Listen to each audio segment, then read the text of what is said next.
अधिक महिन्यामध्ये सुख समृद्धीसाठी ह्या 3 गोष्टीचे दान करा. श्री स्वामी समर्थ. नमस्कार मंडळी.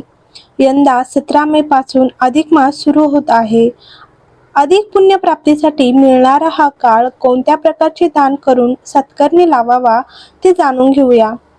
भारतीय कालगणनेनुसार अधिक मास ही केवळ एक धार्मिक संकल्पना नसून ती अत्यंत शास्त्रीय आणि सखोल शास्त्रीय दृष्ट्या रंजक आहे. दर 3 वर्षांनी एकदा येणारा हा महिना आध्यात्मिक प्रगतीसाठी आणि पुण्यसंचयासाठी अत्यंत महत्त्वाचा मानला जातो.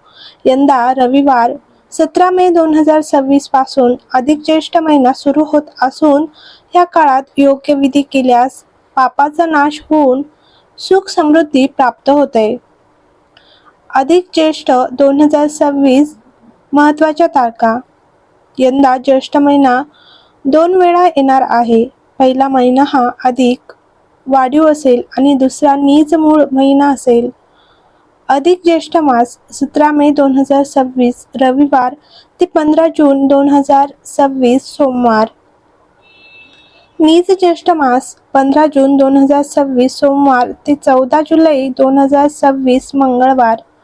यापूर्वी 2018 मध्ये ज्येष्ठ महिना अधिक आला होता.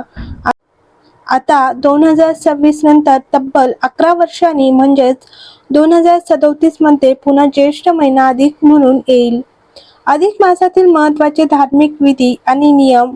अधिक मासाला पुरुषोत्तम मास असेही म्हणतात. या काळात खालील गोष्टी करणे अत्यंत फलदायी मानले जाते. तर एकभुक्त व्रत आणि मौन भोजन. या महिन्यात एक वेळ जेवून व्रत केले जाते. तसेच जेवताना मौन पाळल्याने मन शुद्ध होते आणि मानसिक शांती लाभते. अखंड दीप प्रज्वलन. घरामध्ये अखंड दिवा लावल्याने लक्ष्मी स्थिर होते आणि घरातील नकारात्मकता दूर होते. तांबूल दान. अधिक महिन्यात तांबूल म्हणजेच विड्याचे पान दान केल्याने सौभाग्य आणि मंगल जीवन प्राप्त होते. तसेच गंगा स्नान. पवित्र नद्यामध्ये किंवा शक्य असल्यास गंगा स्नान केल्याने जन्मांतरातील पापांचा निचरा होतो. तर दुसरे आहेत अपूप दान म्हणजेच अनारशाचे दान आणि त्याचे महत्त्व. अधिक मासात अपूप दान म्हणजेच अनारसे दान करण्याला विशेष महत्त्व आहे. हे दान शास्त्रोक्त पद्धतीने केल्यास त्याचे फळ अनेक पटीने मिळते. हे दान विष्णुरूपी जावयाला, ब्राह्मणाला, गरजवंताला दिले जाते. दानाचे स्वरूप. हे दान 33 अनारसे, तांबूल आणि दक्षिणा या स्वरूपात असावेत.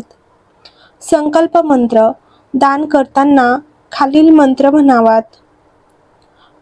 तर मंत्र आहेत. ममत्रय श्रीश देवात्मक विष्णुरूपसह शास्त्रो मम पाप विनाशाय अपूपदान गृह्यताम. अर्थ.